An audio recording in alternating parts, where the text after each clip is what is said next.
ಆ ಚಿಕ್ಕ ಪೀಸ್ ಎಲ್ಲೋಗ್ತಾ ಇದೆ ಅಂತ ಯಾರಿಗೂ ಗೊತ್ತಿಲ್ಲ. ಇಲ್ಲಿಂದನೇ ನೋಡಕ್ ಮಜಾ ಅದು.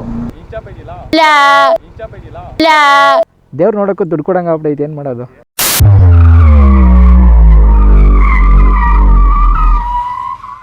ಬೆಳಿಗ್ಗೆ ಇನ್ನೂ 7 ಗಂಟೆನೂ ಆಗಿಲ್ಲ ಗುರು.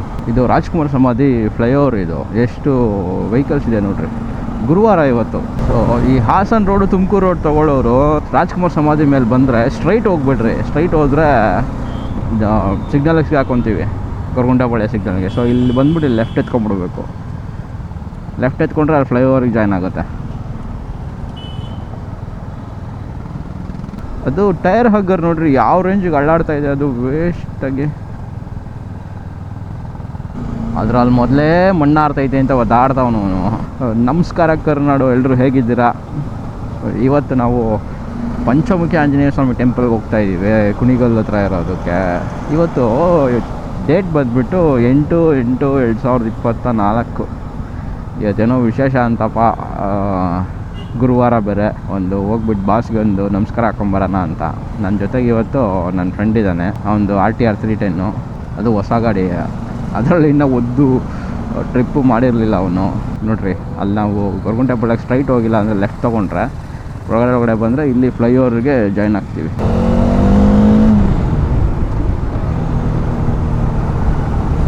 ಮೊದಲು ಬ್ಯಾರಿಕೇಡ್ಸ್ ಇತ್ತಪ್ಪ, ತೆಗೆದುಬಿಟ್ಟವ್ರೆ. ಅದು ಟೈರ್ ಹಗ್ಗರ್ಗೆ ಏನಾದರೂ ಎಕ್ಸ್ಟೆಂಡರ್ ಹಾಕ್ಸೋಣ ಅಂತ ಅಂದ್ಕೊಂಡ್ವಿ. ಏನಕ್ಕಂದರೆ ಅದು ನೀರು ಆರ್ತಾ ಇದೆ ನೋಡ್ರಿ. ಟೈರ್ ಹಗ್ಗರ್ ಈ ರೇಂಜ್ಗೆ ಅಳ್ಳಾಡ್ತೈತೆ. ಇದಕ್ಕೆ ಯಾವ್ದಾರ ಇನ್ನೊಂದು ಎಕ್ಸ್ಟೆಂಡರ್ ಹಾಕ್ಸಿದ್ರೆ ಅಷ್ಟೇ ಕತೆ. ಅಲ್ಲೆಲ್ಲರ ಗಾಡಿ ನಿಲ್ಸಿದಾಗ ಹೇಳ್ಬೇಕು ಅವನಿಗೆ 1 ಅವರ್ಗೆ ಹೋಗ್ಬಿಡ್ತೀವಿ ಗುರು. ಇದು ಎಕಾನಮಿಲಿ ಮೈಂಟೈನ್ ಮಾಡಿದ್ರೆ 70-80 ಹೋದರೆ 1.5 ಅವರ್ ಆಗುತ್ತೆ. ನೋಡ್ರಿ ಅವನು ಹೆಂಗೆ ಹೋಗ್ತಾವನೆ. ನಾವು ಹಿಂಗೆಲ್ಲ ಹೋದರೆ 1 ಅವರ್. ಅವನು ಹೆವಿ ಗಾಡಿ ಹೊಡಿತಾನೆ. ಆಶ್ಚರ್ಯ ಏನಂದರೆ ನೋಡ್ರಿ, ಬೆಳಿಗ್ಗೆ ಹೊತ್ತೆ ಈ ರೇಂಜಿಗೆ ವೆಹಿಕಲ್ಸು. ಬೆಂಗಳೂರು ಸಿಟಿ ಒಳಗಡೆ ವೆಹಿಕಲ್ಸ್ ಐತೆ ಗುರು. ಹಾಳಾಗಿ ಹೋಗ್ಲಿ ಅಂತ ಅಂದ್ಕೊಂಡ್ರೆ ಹೈವೇಲೂ ಇದೇ ಕತೆ. ಹಿಂಗೆ ಏನಾಯ್ತು ಗುರು, ಸ್ವಿಫ್ಟ್ ಡಿಸೈರ್ ಅವ್ನಿಗೆ ಡೋರ್ ಓಪನ್ ಮಾಡ್ಕೊಂಡು ಹೋಗ್ತಾವನೆ, ಎಲ್ಲೋ ಹೊಡೆದಿರಂಗವನೆ ನೋಡ್ರಿ. ಅದು ಡೋರ್ ಫುಲ್ ಊಷ್ಟಾಗೈತೆ. ಪಾಪ ದಾರ ಕಟ್ಕೊಂಡು ಹೋಗ್ತಾವ್ರೆ ಗುರು. ಹುಷಾರಾಗಿರ್ಬೇಕು ಗುರು. ಯಾರು ಯಾವಾಗ ಹೆಂಗೆ ಬಂದು ಹೊಡಿತಾರೆ ಅಂತ ಗೊತ್ತಾಗಲ್ಲ. ಜನ ಏನು ಮನೇಲವ್ರ ರೋಡ್ ಮೇಲವ್ರ ಅಂತಲೇ ಗೊತ್ತಾಗ್ತಾ ಇಲ್ಲ. ಅವನು ಅಜ್ಜಿ ಬಸ್ಸವನು ನೋಡಿ ಚೆನ್ನಾಗಿ ಗ್ರಿಲ್ ಹಾಕ್ಬಿಟ್ಟಿದ್ದಾರೆ. ಇದು ಮಾದನಾಯಕನಹಳ್ಳಿ ಅನ್ಸಿದ್ದು ಮೇ ಬಿ. ಇಲ್ಲಿ ಒಂದು ಪ್ರಾಬ್ಲಮ್ಮು ತುಂಬ ದಿನದಿಂದ ಫೇಸ್ ಮಾಡ್ತಿದ್ವಿ. ಏನಂದರೆ ತೋರಿಸ್ತೀನಿ ನೋಡಿಬೇಕಾದ್ರೆ. ಇಲ್ಲಿ ನಿಂತಿದ್ದಾರೆ ನೋಡಿ. ಸೊ ಜನ ಆ ಕಡೆಯಿಂದ ಈ ಕಡೆ ಊರಿದ್ದಲ್ಲ, ಆ ಕಡೆಯಿಂದ ಎಲ್ಲ ಅದು ದಾಟ್ಬಿಟ್ಟು ಆ ಕಟ್ಟೆ, ಚಿಕ್ಕ ಕಟ್ಟೆ ಎಲ್ಲ ದಾಟ್ಬಿಟ್ಟು ಬಂದು ನಿಂತ್ಕೊಂಡ್ಬಿಡೋರು. ಫುಲ್ ಹೆವಿ ಜಾಮ್ ಆಗೋದು. ಸೊ ಗ್ರಿಲ್ ಹಾಕ್ಬಿಟ್ಟಿದ್ದಾರೆ ಅಟ್ಲೀಸ್ಟ್ ಅವಾಯ್ಡ್ ಆಗಲಿ ಅಂತ. ಆ ಗ್ರಿಲ್ ಎಲ್ಲಿ ಎಂಡ್ ಆಗುತ್ತೋ ಅಲ್ಲೇ ಅಲ್ಲಿಂದ ಹತ್ಬಿಟ್ಟು ಬರ್ತಾರೆ. ಇವಾಗ ಏನು ಮಳೆ ಬೇರೆ ಬರ್ತಾಯಿದೆ. ಬೆಳಗಿನ ಜಾವ ಅದೇನು ಗೊತ್ತಾ ಹಿಂಸೆ ಅಂದರೆ, ಈ ದೊಡ್ಡ ದೊಡ್ಡ ವೆಹಿಕಲ್ಸಲ್ಲಿ ಅವರು ರಾತ್ರಿ ಎಲ್ಲ ಗಾಡಿ ಓಡಿಸ್ತಾ ಇರ್ತಾರೆ. ಬ್ಯಾಂಗ್ಳೂರಲ್ಲೆಲ್ಲ ಅದೆಷ್ಟೋ ಟೈಮು, ಆ ಟೈಮು ಒಳಗಡೆ ಸಿಟಿ ಒಳಗಡೆ ವೆಹಿಕಲ್ಸ್ ಅಲ್ಲೋ ಇಲ್ಲ, ಹೆವಿ ವೆಹಿಕಲ್ಸು. ಸೊ ಅವರು ನೆಟ್ಟಿಗೆ ನಿದ್ದೆ ಆಗಿರುತ್ತೆ ಎಲ್ಲ ಗೊತ್ತಿಲ್ಲ. ಈ ಬೆಳಗಿನ ಜಾವ 6-7 ಗಂಟೆ ಟೈಮಲ್ಲಿ ಅವ್ರು ನಿದ್ದೆಗಣ್ಣಲ್ಲಿ ಓಡಿಸ್ತಾ ಇರ್ತಾರೆ ಗಾಡಿನ. ಅವನು ಯಾವ ಕಡೆಗೆ ಎಳಿತಾನೋ.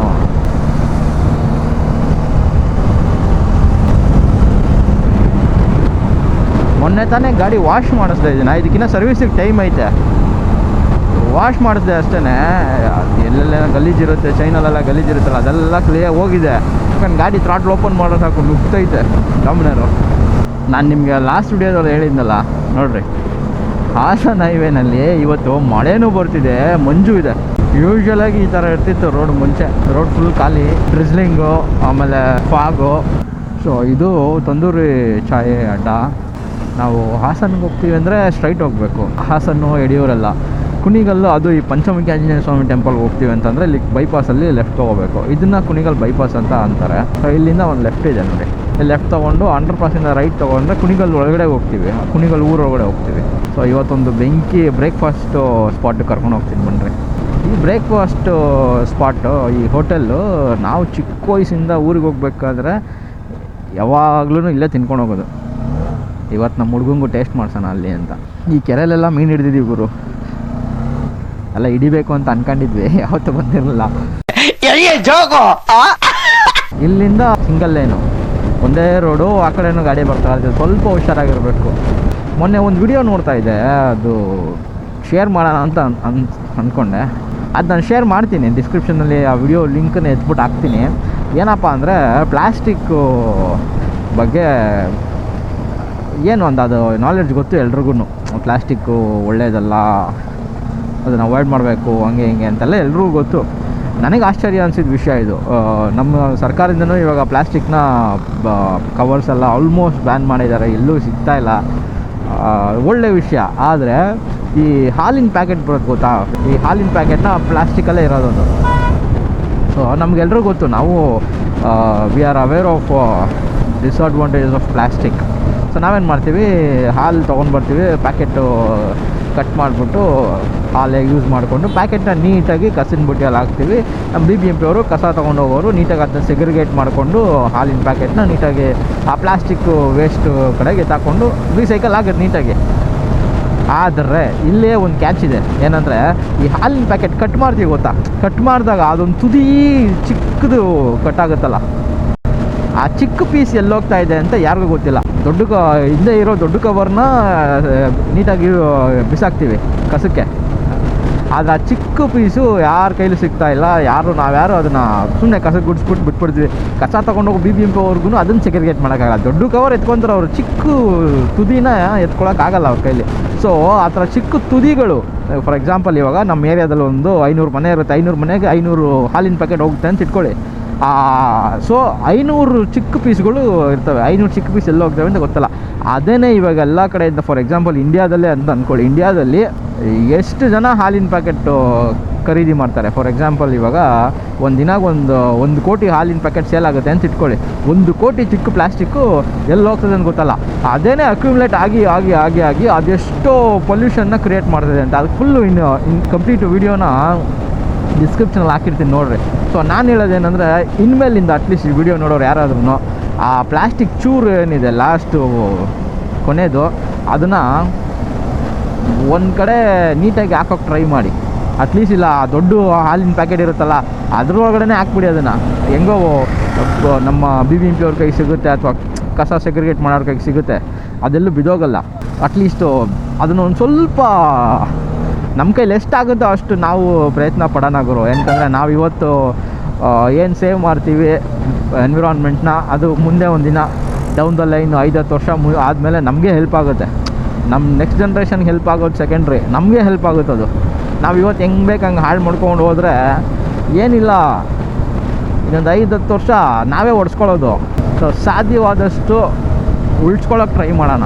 ಸೊ ಬ್ಯಾಂಗ್ಳೂರು ಕಡೆಯಿಂದ ಬಂದರೆ ರೈಟ್ ತೊಗೋಬೇಕು, ನಾವು ಈ ಕಡೆಯಿಂದ ಬಂದ್ವಿ, ಇಲ್ಲಿಂದ ಲೆಫ್ಟು. ಸೊ ನಿಮ್ಗೆ ಇಲ್ಲಿ ಆರ್ಚ್ ಕಾಣಿಸುತ್ತೆ, ಶ್ರೀ ಸತ್ಯ ಸನ್ನೇಶ್ವರ ಸ್ವಾಮಿ ಸನ್ನಿಧಿ ಅಂತ. ಅಲ್ಲೇ ಪಂಚಮುಖಿ ಆಂಜನೇಯ ಸ್ವಾಮಿ ಮತ್ತು ಉದ್ಭವ ಬಸವಣ್ಣ ಸ್ವಾಮಿ ಇರೋದು. ಬಿದ್ನಿಗೆರೆ ಇದು ಊರು.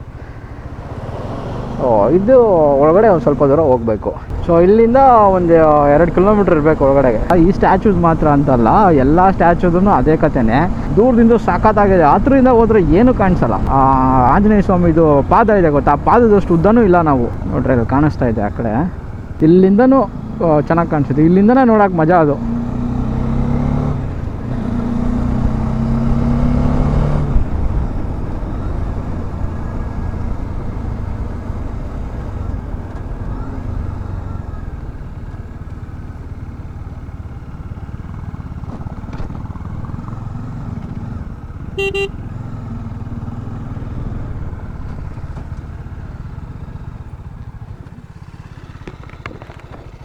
ನೋಡ್ರಿ ಇಲ್ಲಿಂದ ನೋಡೋಕ್ಕೆ ಮಜಾ ಅದು. ನೋಡ್ರಿ ಅಷ್ಟು ದೂರದಿಂದ ಬಂದರೆ ಎಷ್ಟು ಚೆನ್ನಾಗಿ ಕಾಣಿಸುತ್ತೆ. ರೋಡ್ ಟೇಲ್ಸ್ ಬೈ ರೇಂಜರ್ ಅಂತ ಇದೆ ಬಾಸ್, ಯೂಟ್ಯೂಬ್ ಚಾನಲ್. ಹಾಂ ನೋಡಿ ಬಾಸ್, ಫಾಲೋ ಮಾಡ್ಕೊಳ್ಳಿ, ಸಬ್ಸ್ಕ್ರೈಬ್ ಮಾಡ್ಕೊಳ್ಳಿ. ಹೌದಾ? ಸೊ ಅವರು ಕುಣಿಗಲ್ ಅಫಿಷಿಯಲ್ಸ್ 666 ಅಂತ ಇನ್ಸ್ಟಾ ಪೇಜ್ ಇದೆ ಅಂತೆ. ಇಲ್ಲಿ ಅವರೇ, ಲೋಕಲ್ ಅವರೇನವರು. ನೋಡಿ ನಾ ಹೇಳಿಲ್ವಾ, ಇಲ್ಲಿಂದ ನೋಡೋಕ್ಕೆ ಮಜಾ ಗುರು ಅಷ್ಟೇ. ಇಲ್ಲಿಂದ ನೋಡ್ಬೋದು. ಹತ್ರ ಹೋದರೆ ಮೇಲೆ ಅಂದರೆ ಅಲ್ಲಿ ತಾನೆ. ಹಾಂ ಹೌದಾ? ದೇವ್ರು ನೋಡೋಕ್ಕೂ ದುಡ್ಡು ಕೊಡಂಗೆ ಆಗ್ಬಿಟ್ಟೈತೆ, ಏನು ಮಾಡೋದು? ಹಾಂ ಇಲ್ಲೆಲ್ಲ ಶೂ ಬಿಡ್ಬೋದು ಎಲ್ಲಾದರೂ ಅಂಗಡಿ ಹತ್ರ. ಹೌದಾ? ಕುಣಿಗಲ್ಲು ಇದು ಟೌನ್ ಅನ್ಸುತ್ತೆ, ಮೇ ಬಿ ಟೌನ್ ಒಳಗಡೆ ಬಂದಿದ್ದೀವಿ. ಇನ್ನೊಂದು 2 ಮಿನಿಟ್ಸು ಬ್ರೇಕ್ಫಾಸ್ಟ್. ಇಲ್ಲೆಲ್ಲ ಸೈಡಲ್ಲಿ ಈ ಆಟೋದಲ್ಲಿ ಪೆಟ್ಟಿಂಗ್ ಎಲ್ಲ ಟಿಫನ್ ಮಾಡ್ತಾರೆ, ಸಖತ್ತಾಗಿರುತ್ತೆ. ಇಡ್ಲಿ ಚಟ್ನಿ, ಅಯ್ಯೋ.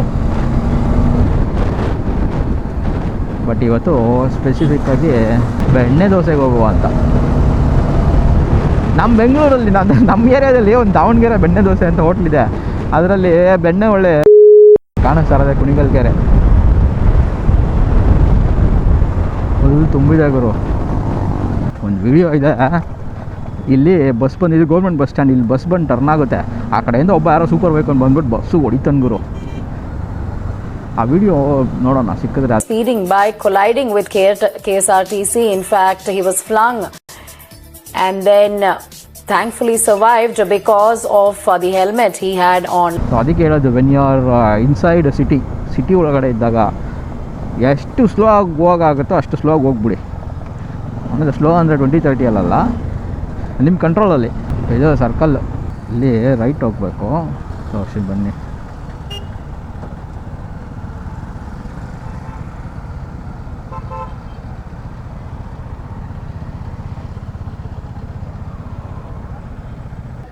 ಇಲ್ಲಿ ಕಾಣಿಸ್ತಿದೆಯಲ್ಲ, ಇದೆ ಹೋಟೆಲ್ ಪರಿಮಳ.